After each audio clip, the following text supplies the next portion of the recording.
Lagyan na tayo ng kamatis, sibuyas, ang bawang.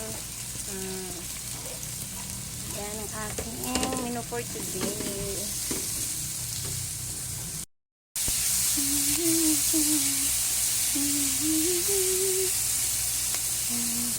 Ilagay na natin ang ating napakaluan na pata.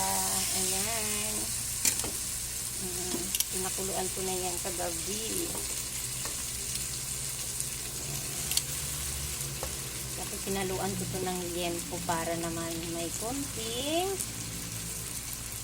laman din. Dahil yung iba ayaw ng pata.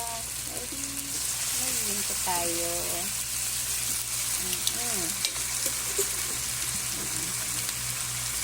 Diba?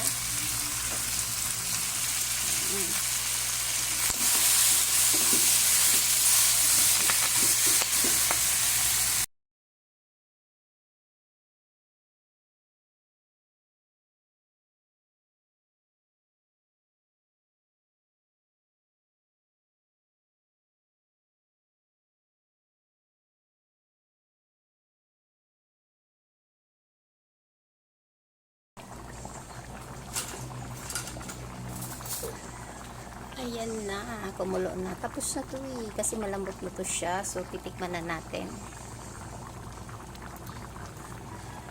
The best. Sarap. Talaga naman. Wala na namang skip ang kain nito. Walang diet ngayon. Sarap.